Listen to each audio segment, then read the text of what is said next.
जे advance 2021 के इस question को गौर से देखिए स्टूडेंट्स।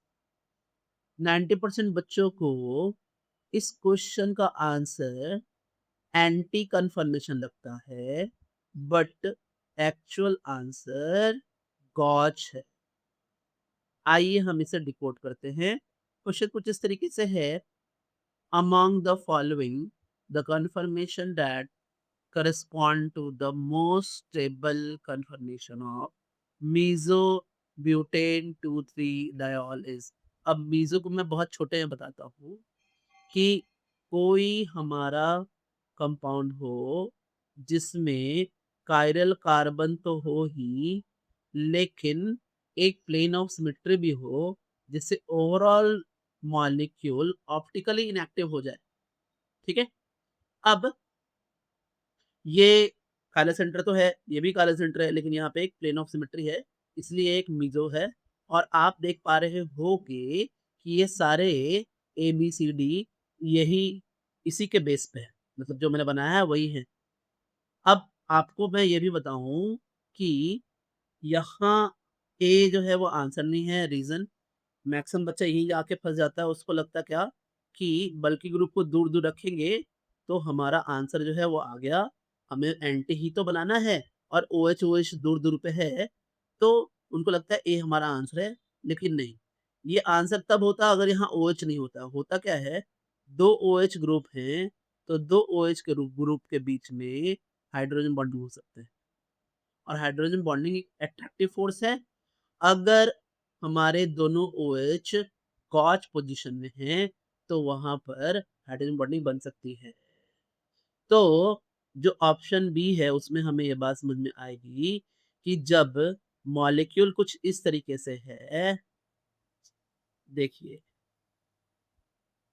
तो यहाँ एक अट्रैक्टिव फोर्स भी लग रही है और इसीलिए ये स्टेबल है। तो आंसर तो हमारा बी हो चुका है।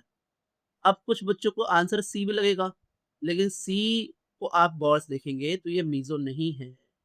कुछ बच्चों को डी भी लगेगा, तो वो भी मीज़ो नहीं है। ये भी मीज़ो नहीं है, ये भी मीज़ो नहीं है। मैं सी से बता देता हूँ कैसे मीज़ो नहीं है, डी को फिगर आउट करिए, सेम उसी तरह का है। आप पहले बी एक मीज़ो है, उससे देखो फिर आपको समझ में आ जाएगा। अगर अब देखो आपको जो समझना है ना, तो उसके लिए हम बहुत अच्छे से समझते हैं इक्लिप्स फॉर्म में, है ना? जो इक्लिप्स फॉर्म होता है, उसमें हम बहुत अच्छे से समझ सकते हैं। तो मैंने क्या किया ना, मैंने ये ऐसे बना दिया, ये वाला ऐसे बनाया, ये ऐसा। यहाँ Me, यहाँ OH, यहाँ H, फिर यहाँ पर हम देख पा रहे हैं क्या कि यहाँ OH है, यहाँ Me है और यहाँ H है। अब मैं क्या करूँ कि मैं ना इस वाले पार्ट को थोड़ा इधर घुमाता हूँ। जब मैं थोड़ा घुमाऊँगा तो मुझे ये दिखेगा क्या कि देखना, यहाँ OH आ गया है और फिर यहाँ Me आ जाए क्या है, ये वाला Me यहाँ आ गया है और ये H यहाँ आ गया है।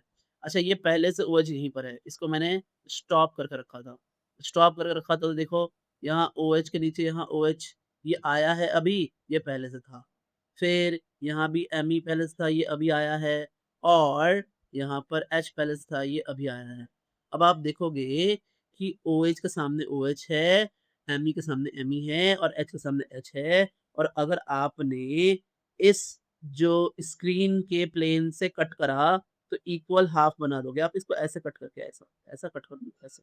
इसी प्लेन के थ्रू ऐसे कट कर देना, तो ये इक्वल हाफ बनेगा, तो ये एक मीज़ो है। इस तरफ बाकी को चेक करिए सी और डी को, वो मीज़ो नहीं है, किसी भी तरह आप करके देख लें। तो हमारा फाइनल आंसर है B. The final answer is B. Students, stay tuned.